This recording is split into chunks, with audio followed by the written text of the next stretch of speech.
अपने 11 शिष्यों के लिए यीशु के अंतिम शब्द, क्योंकि अब वह जैतून के बाग के करीब आ गए हैं, उनका दुख का समय पहुंच गया है, तब भी वह अपने शिष्यों को ही सांत्वना देते हुए कहते हैं कि तुम बहुत दुखी होंगे, थोड़े देर के लिए तुम मुझे नहीं देखोगे, लेकिन एक बार फिर से जब तुम मुझे देखोगे तुम अति आनंदित हो जाओगे और वह आनंद तुमसे कोई नहीं ले सकता है।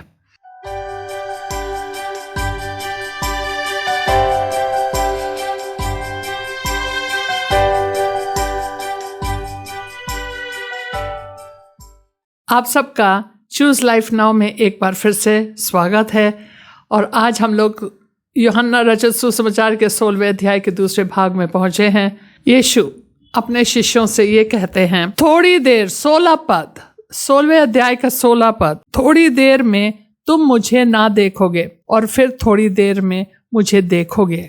जब उसके कुछ चेलों ने आपस में कहा, यह क्या है जो वह हमसे कहता है, थोड़ी देर में तुम मुझे ना देखोगे और फिर थोड़ी देर में मुझे देखोगे, और यह इसलिए कि मैं पिता के पास जाता हूँ। शिष्य बिल्कुल अचंभा कर रहे थे कि इनके बातें हमें समझ में नहीं आ रही, वो क्या कह रहे हैं। यीशु ने बड़ी अजीब चीज़ बोली। उन लोग को पता था कि ये बार बार अपने मौत के बारे में बोल रहे हैं, कि वह उनको सांत्वना दे रहे हैं। जब कोई जा रहा है कहते हैं थोड़ी देर में हम आएंगे, तो यीशु इस स्थिति में थे, वो कह सकते थे कि थोड़ी देर में तुम हमें नहीं देखोगे थोड़ी देर के लिए और तुम बहुत दुखी हो जाओगे, और फिर थोड़ी देर बाद तुम मुझे देखोगे। Praise the Lord. जब कोई मरता है तो अगर वह यह कह सकता है कि थोड़ी देर के लिए मैं जा रहा हूँ फिर मैं आ जाऊँगा, तो इतनी अच्छी बात है, यीशु कह सकते थे। क्योंकि यीशु ने उन लोग को बहुत बार ये भी बोला था कि यह मंदिर को ढा दे और 3 दिन में मैं एक बार फिर से उसको खड़ा कर दूंगा। वह कहते हैं कि थोड़ी देर में मुझे देखोगे क्योंकि मैं पिता के पास जाता हूँ। पहले वह मारे जाएंगे, दफनाए जाएंगे, अधोलोक जाएंगे, और थोड़ी देर बाद वे फिर से उनको देखेंगे। ये ऐसे ही होगा क्योंकि मैं अपने पिता के पास जाऊंगा, मेरा काम खत्म है। तब उन्होंने कहा, यह थोड़ी देर जो वह कहता है क्या बात है, हम नहीं जानते कि वह क्या कहता है। यीशु ने यह जानकर कि वे मुझसे पूछना चाहते हैं, उनसे कहा, क्या तुम आपस में मेरी इस बात के विषय में पूछताछ करते हो, थोड़ी देर में तुम मुझे ना देखोगे और फिर थोड़ी देर में मुझे देखोगे? क्या तुम, यीशु सब चीज़ जानते हैं, तो उन्होंने उनसे कहा, क्या तुम इसी चीज़ के बारे में पूछ रहे हो कि ये थोड़ी देर क्या होता है और ये इसका अर्थ क्या होता है? 20 पद, मैं तुमसे सच सच कहता हूँ कि तुम रोओगे और विलाप करोगे, परंतु संसार आनंद करेगा। तुम्हें शोक होगा, परंतु तुम्हारा शोक आनंद में बदल जाएगा। यीशु मसीह चीज के तरफ संकेत कर रहे हैं कि मैं मरने वाला हूँ, मेरे दुश्मनों के हाथ पे से मैं मरने वाला हूँ। तो वह लोग, दुनिया के लोग बहुत खुश होंगे। उन लोग इसलिए खुश होंगे क्योंकि उन लोगों ने हमको मार डाला। वह सोचेंगे कि वह मेरे काम को उन्होंने रोक दिया है, तो वह खुश हो जाएंगे कि हमने इनको मार डाला है और हम लोग ने इनके ऊपर जीत हासिल की है। और तुम लोग रोगे। यह लोग इसलिए रोएंगे क्योंकि सबसे पहले वो लोग यीशु से बहुत प्रेम करते हैं और वह देखेंगे कि यीशु मसीह के साथ कितना बुरा व्यवहार किया गया है। थोड़े निराश भी हो जाएंगे क्योंकि उन लोग को यीशु मसीह में बहुत सारे उम्मीद थे और उन लोग ने यह नहीं सोचा था कि 3.5 साल बाद सब चीज़ खत्म हो जाएगा। वह परमेश्वर के योजना को नहीं समझ पाए। वह यह नहीं जानते थे कि परमेश्वर क्या सोच के उनको 3.5 साल का सेवकाई दिया, और 3.5 साल में अब यह समय खत्म हो गया है और अब वह बोल रहे हैं कि मैं जा रहा हूँ। तो लोग निराश हैं। उन लोग को लगा कि ऐसा ही चलता रहेगा, हमारा गुरु हमारे साथ रहेगा। उन लोग को बहुत अच्छा लगता था उनके साथ। वह इसलिए भी बहुत दुखी होंगे क्योंकि यीशु मसीह के, जैसे मैंने कहा, बहुत बुरा व्यवहार। मतलब एक चीज़ होता है, अगर हमारे कोई प्रियजन मर जाए और हम उनको देखेंगे कि किस प्रकार से तड़प तड़प के मर रहे हैं, तो वो चीज़ को भुला नहीं सकते, कभी भुला नहीं सकते। बार बार जब भी हम सोचते हैं कि इस प्रकार से कोई मरा है, हमारे आंखों के सामने मरे हैं, तो उस चीज़ को सोच सोच के बार बार हमारा दिल दुखी हो जाता है। तो ये लोग इन सब चीज़ों को याद करके उन लोग भी दुखी हो जाएंगे, क्योंकि वह कहते हैं कि यीशु मसीह की बहुत ज़्यादा सताव हुआ और लोगों ने उनके ऊपर उन लोग उनके ऊपर हावी हो गए, और उन लोग को विश्वास नहीं हो रहा है कि इनके शत्रु उनके ऊपर हावी कैसे हो गए और यह पराजित, क्योंकि ऊपर से देखो तो यीशु पराजित हुए, यीशु ने मुंह नहीं खोला। जब वो लोग उनको पूछ रहे थे चीज़ें, प्रश्न कर रहे थे, तो उन्होंने अपना मुंह नहीं खोला। तो बाहर से क्या लगेगा? यही लगेगा कि यीशु मसीह के ऊपर उनके जो विरोधी थे हावी हो गए और उनके ऊपर विजय प्राप्त किया। वह लोग विजयी हैं, यीशु मसीह पराजित है। यीशु मसीह क्रूस पे चढ़ाए गए और लोग उनको ठट्ठे में उड़ा रहे हैं, कोड़े से उन लोगों ने उससे मारा है उसको। तो वह शिष्य बहुत दुखी हो गए थे। परंतु तुम्हारा शोक आनंद में बदल जाएगा। जो शोक से तुम दुखी हो रहे हो, वही शोक आनंद में बदल जाएगा। हम लोग सब गुड फ्राइडे मनाते हैं, और गुड फ्राइडे लोग बोलते हैं तो ये यीशु मसीह मरे इस दिन, तो ये गुड क्यों बोलते हैं? गुड हमारे लिए गुड, यीशु हमारे पाप को लेके गए। हम इसलिए खुश नहीं है कि वह तड़प तड़प के मरे हैं, हमारी ताड़ना उसके ऊपर पड़ी है, लेकिन हमारे लिए अच्छा है ना। तो हम लोग आनंदित होते हैं कि ये हमारा दुख, हमारे पाप, श्राप, सब चीज़, हमारे दंड को ले करके वो चले गए हैं और हम उस सब चीज़ों से छुट्टी पाए हैं। अब हम ना श्रापित हैं, ना हम पापी हैं, ना हम दंडित हैं। तो वो सारी चीज़ जब वो ले गए तो हम तो आनंदित होंगे, इसलिए गुड फ्राइडे बोलते हैं उसको। परंतु तुम्हारा शोक आनंद में बदल जाएगा। हम लोग उसी क्रूस के पीछे आनंदित होते हैं। हम लोग बैठ के रोते नहीं हैं। हम रोते हैं कि मेरे पाप ने किया, लेकिन हम अपने पाप के लिए क्या करें? हम पाप में पैदा हुए हैं, पाप में हम जन्म लिए हैं। जब हम जन्म से पापी हैं तो हम उसके लिए क्या कर सकते हैं? यही मेरे आनंद का कारण है। प्रसव के समय स्त्री को शोक होता है। वह एक उदाहरण दे रहा है 21 पद में। प्रसव के समय स्त्री को शोक होता है क्योंकि उसकी दुख की घड़ी आ पहुंची है, परंतु जब वह बालक को जन्म दे चुकती है तो इस आनंद से कि संसार में एक मनुष्य उत्पन्न हुआ, उस संकट को फिर स्मरण नहीं करती। अगर एक स्त्री एक बेटे को जन्म देती है तो हर साल उनके जन्मदिन पे वह आनंदित होती है। वो बैठ के रोती नहीं कि वाह कितना हम तड़प के इनको जन्म दिया मैंने, इतना दर्द हुआ, वो उसको स्मरण नहीं करती। वो स्मरण करती कि इस दिन पे मेरा बेटा ने जन्म लिया और हमको इतना आनंद मिला। वही चीज़ वो कहते प्रसव के समय, जब एक स्त्री का समय आता है जन्म देने का, तो उस वक्त वह बहुत दुखी होती है, बहुत डरती है, बहुत दुख होता है, बहुत पीड़ा होता है। लेकिन जब वह खत्म हो जाता है और बच्चा निकल आता है, तब वही पीड़ा को भूल जाती है, क्योंकि वो बच्चे को देखते देखते आनंदित हो जाती है। हर साल हम लोग यीशु मसीह के बारे में फसह के समय जब हम लोग यीशु को स्मरण करते हैं, या जब हम प्रभु के मेज में जाते हैं उनको स्मरण करते हैं, धन्यवाद के साथ हम स्मरण करते हैं, आनंद के साथ, कि यीशु ने मेरे लिए, उनका देह तोड़ा गया, उनका लहू बहाया गया।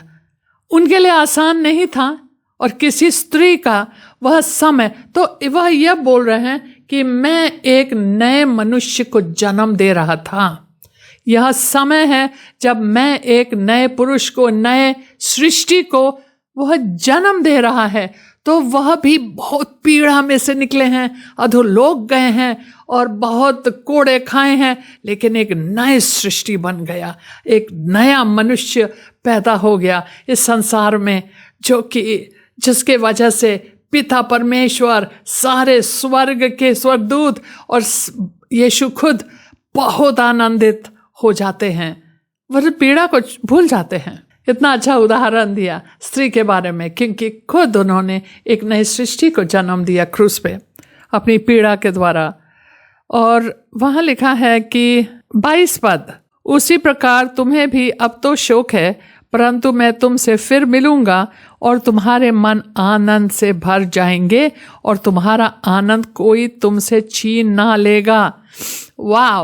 यीशु मसीह कहते हैं हालेलुया कि जब मैं वापस आऊंगा, वो कोशिश कर रहा है इन लोग को समझाने के लिए कि मैं आऊंगा, मैं तुमसे मिलूंगा, तुम शोकित मत हो। हालांकि जो होने वाला है तुम लोग बहुत दुखी होने वाले हो, तुम लोग से देखा नहीं जाएगा। यही 11 में से पतरस ने उनको इनकार कर दिया, मैं नहीं जानता इसको, और बाकी लोग सब भाग गए इधर उधर। क्रूस के पास केवल यूहन्ना खड़े थे।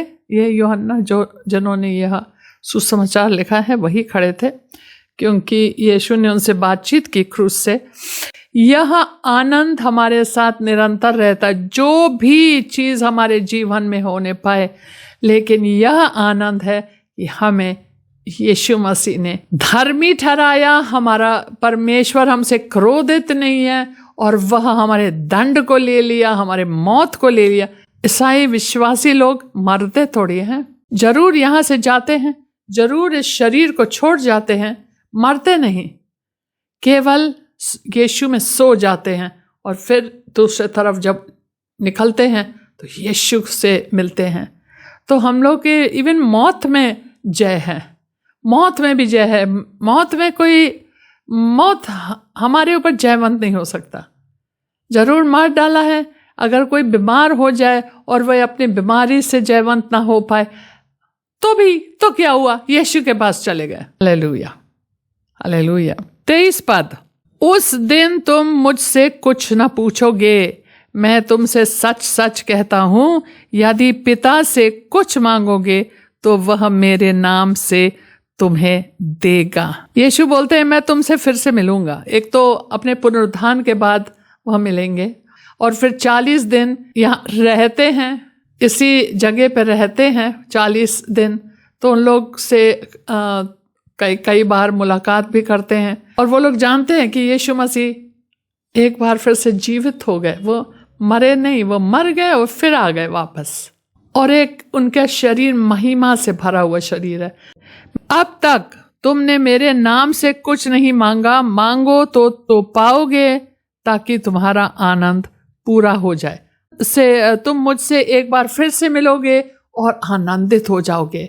और साथ साथ में वो कहते हैं कि उस दिन जब तुम्हें पवित्र आत्मा मिलेगा, उस दिन जब तुम हर बात समझ पाओगे, उस दिन तुम मेरे नाम से मांगोगे पिता से।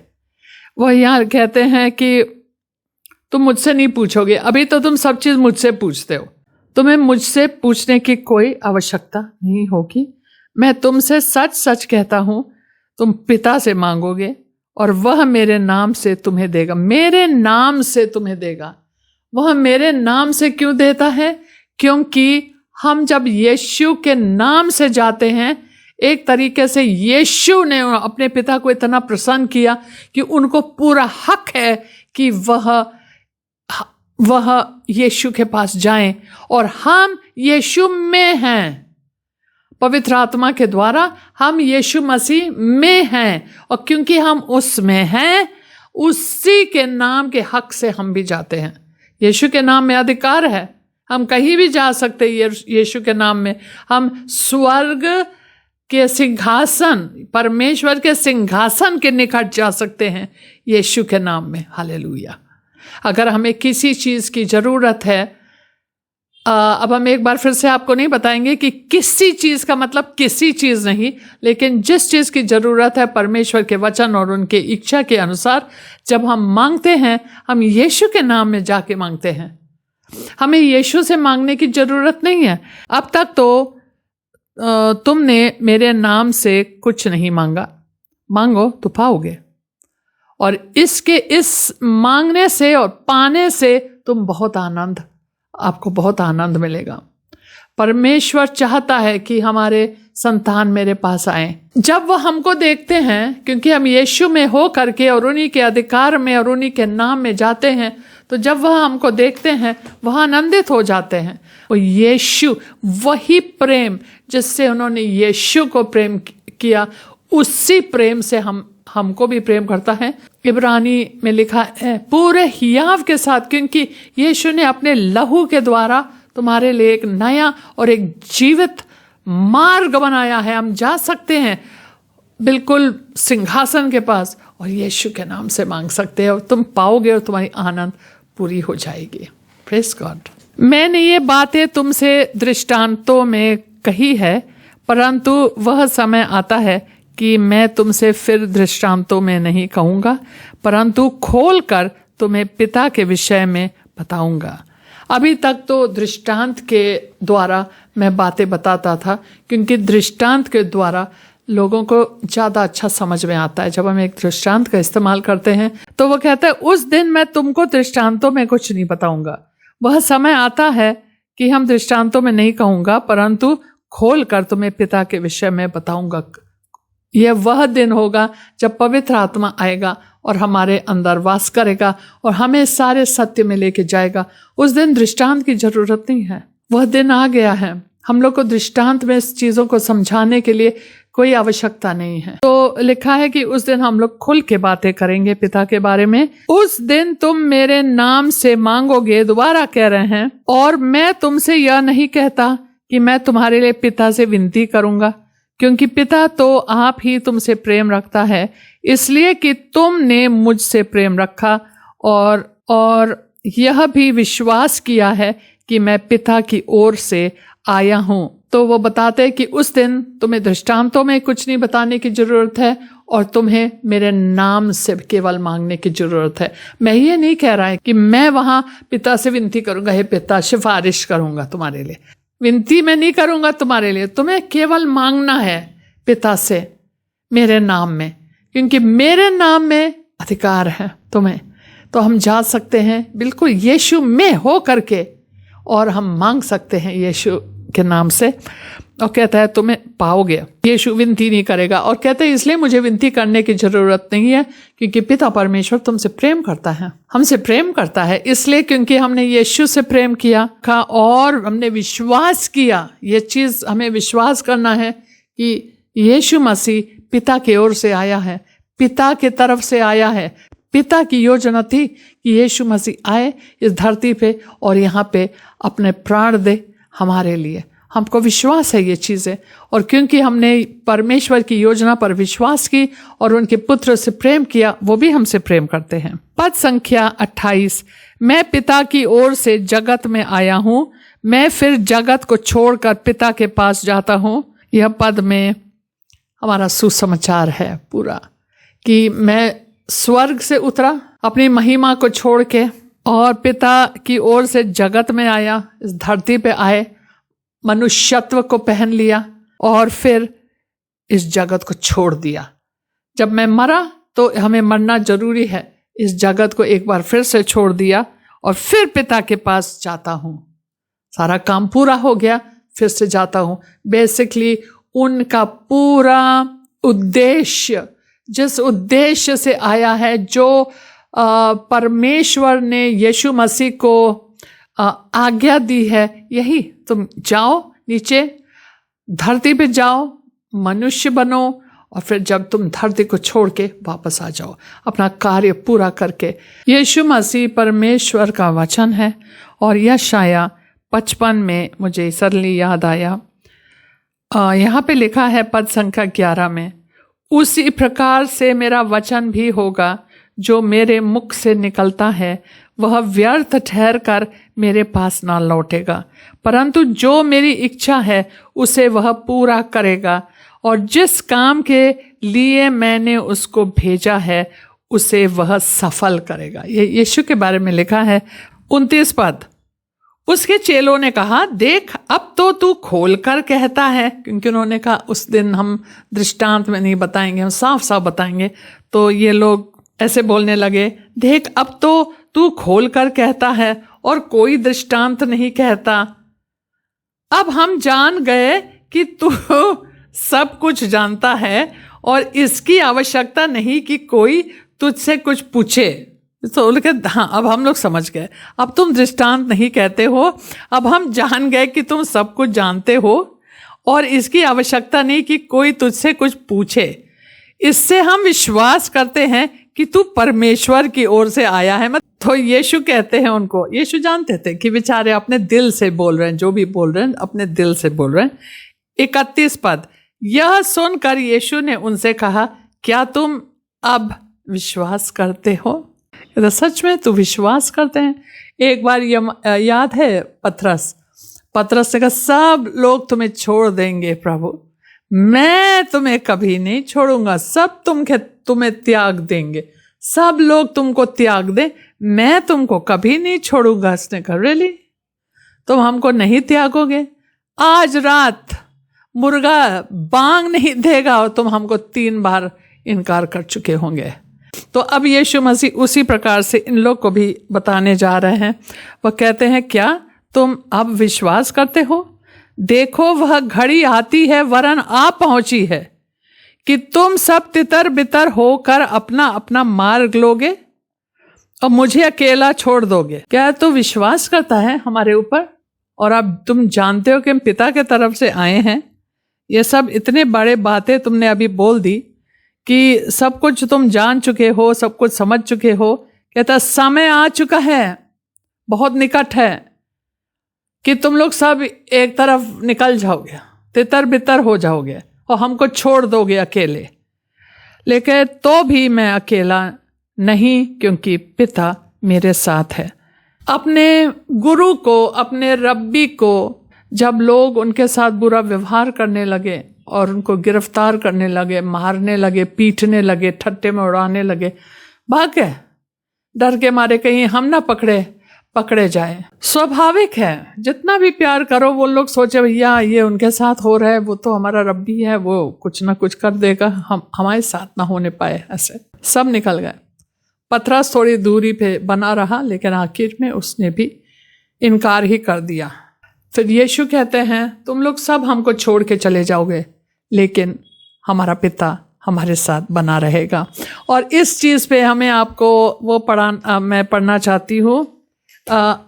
उत्पत्ति अध्याय 22। अब्राहम जाता है अपने पुत्र को, अपने इकलौते पुत्र इसहाक को कुर्बानी करने के लिए वो लेके जा रहे हैं। और उन्होंने अपने नौकरों से ये कहा, गदहे के पास यहीं ठहरे रहो, यह लड़का और मैं वहां तक जाकर और दंडवत करके फिर तुम्हारे पास लौट आएंगे। ये विश्वास था उनको, उनकी कुर्बानी करनी थी। लेकिन अब्राहम का विश्वास एक बड़ा विश्वास था। और उन्होंने 6 पद में यह लिखा है, तब अब्राहम ने होम बलि की लकड़ी ले अपने पुत्र इसहाक को पर लादी और आग और छुरी को अपने हाथ में लिया और वे दोनों एक साथ चल पड़े। अब्राहम अपने पुत्र को कुर्बानी करने के लिए एक साथ चल पड़े। और यह एक चित्र है पिता परमेश्वर की, यीशु मसीह के साथ साथ चले कुर्बानी करने के लिए, वह उनके साथ एक साथ चले। यीशु मसीह की बलि चढ़ाई जाएगी, वह फसह का मेमना है, सब चीज़ हाथ में है। लेकिन इसहाक के साथ जैसे अब्राहम साथ साथ चला पूरे रास्ता भर उसकी कुर्बानी करने के लिए, पिता परमेश्वर ने यीशु के साथ साथ आखिरी में जब वो पाप बन गए तब यीशु ने कहा, तुमने हमको त्याग दिया। लेकिन यहाँ पे लिखा है, तो भी मैं अकेला नहीं, क्योंकि पिता मेरे साथ है। वो साथ साथ चले हैं। मैंने ये बातें तुमसे इसलिए कही है कि तुम्हें मुझ में शांति मिले। संसार में तुम्हें कलेश होता है, परंतु ढाढ़स बांधो, मैंने संसार को जीत लिया है। हालेलुया। आखिरी में एक आखिरी चीज बोलते हैं अपने शिष्यों के इस रिकॉर्ड में, ये यूहन्ना रचित सुसमाचार में यह आखिरी चीज है। इसके बाद वह प्रार्थना करने लगेंगे, अपने पिता परमेश्वर से प्रार्थना करने लगेंगे। और मैंने इसलिए तुम्हें सारी चीज बताई है। संसार में तुम्हें कलेश होता है, यह एक वायदा है यीशु की तरफ से। तुम्हें कलेश ही कलेश मिलना है, क्योंकि तुम मेरे लोग हो। तुम्हें कलेश तो मिलेगा, यह एक वायदा है, होना है। उसने कहा, संसार में तुम्हें कलेश होता है, परंतु ढाढ़स बांधो, मैंने संसार को जीत लिया है। अब बताओ, अगर आप सोचे कि यीशु मसीह क्रूस के तरफ जा रहे हैं, अपने मौत के तरफ जा रहे हैं, और अभी उनकी गिरफ्तारी होगी, फिर उनसे प्रश्न पूछा जाएगा, और वो प्रश्न के उसके बाद उनको कोड़े खाएंगे, पहले उनकी जांच होगी, और क्योंकि फसा के मेमना का जांच बड़े कायदे से होता है कि वह निर्दोष है कि नहीं। तो यह निर्दोष मीन्स निष्कलंक, तो यीशु की जांच होगी, और पिलातुस करता है, हेरोदियस करता है, कोई नहीं उसमें एक नुक्स निकाल सकते हैं। सब लोग ने कहा इसके अंदर तो ऐसा कुछ नहीं है जिसके वजह से उनको मौत का दंड दिया जाए, लेकिन इजरायली लोग जो फरीसी लोग थे, सब लोग को भड़का के बोलो क्रूसित करो उसको, हम लोग चाहते हैं क्रूसित हो जाए। यहाँ तक कि एक चोर को छुटकारा दे दिया बराबस को, लेकिन ये क्रूसित हो जाए। और यीशु मसीह अब इतना सारा कलेश उनको होगा, इतनी पीड़ा होगी, इतनी सारी हमारी ताड़ना उसके ऊपर पड़ेगी, उसके बावजूद वो कहते हैं मैंने संसार को जीत लिया है। अपने मौत के तरफ जा रहा है। सब लोग के नजर में ऐसे लगने जा रहा है कि यह परमेश्वर का श्रापित इंसान, इसलिए उनका इतना बुरा व्यवहार। दुनिया तो यही सोचने जा रहा है कि तुम, इसलिए ठट्टे में उड़ा रहे हैं कि तुम क्रूस से उतर जाओ, तुम तो सबको बचाते रहते थे, खुद नहीं अपने को बचा पा रहे हो। तो फिर यहाँ पे यह यीशु मसीह कहते हैं कि मैंने इस संसार पे जीत हासिल कर लिया है। वो अभी से जानते हो चुका है, इसलिए आनंदित है। कहता जो हमें झेलना है वो तो झेलना है, लेकिन मैंने इस संसार पे जीत हासिल कर लिया है। यह संसार तुम्हारे ऊपर हावी नहीं हो पाएगा, तुमको मार भी डालेगा तब भी वो तुम्हारे ऊपर जयवंत नहीं हो पाएगा, क्योंकि मैंने इस संसार पर जीत हासिल कर लिया है। हम जयवंत हैं। ऐसा लगता नहीं है कि वह जयवंत है, लेकिन बोलते हैं हम जयवंत हैं। और क्योंकि वह जयवंत है, हम लोग भी जयवंत से बढ़ के हैं, क्योंकि हम लोग को इतना युद्ध भी नहीं लड़ना है। अगर हम यीशु मसीह के साथ जुड़े रहें, हम उनके साथ बने रहे, तो जब हमारे जीवन में कलेश आती है, यीशु हमें लेके जाते हैं और हम आनंदित रह सकते हैं, और हमारे जीवन में शांति, हमारे दिल में शांति बना रहता है। हालेलुया। आइए प्रार्थना करते हैं। पिता, मैं आपको उस प्रेम के लिए धन्यवाद मैं देती हूँ जिसके साथ आपने हमसे प्रेम किया है, और यह प्रेम हमारे अंदर पवित्र आत्मा के द्वारा उंडेला गया है, और इसलिए हम आपसे प्रेम कर भी सकते हैं, क्योंकि आपने हमसे पहले प्रेम किया है, और आपने हमको मसीह यीशु में शांति भी दिया है। इसके लिए भी मैं धन्यवाद देती हूँ, और जानती हूँ कि यह संसार पर और हमारे सारी शत्रुओं पर वह विजयी हुआ है। जिसमें हम रहते हैं संसार में, इस पर जीत उन्होंने हासिल कर लिया है, और हम इस जीत में हमेशा चलने में सक्षम हो सके, क्योंकि हम यीशु में बने रहें। प्रभु, ये प्रार्थना हम यीशु मसीह के नाम से मांगते हैं, आमीन। आप सबको जय मसीह।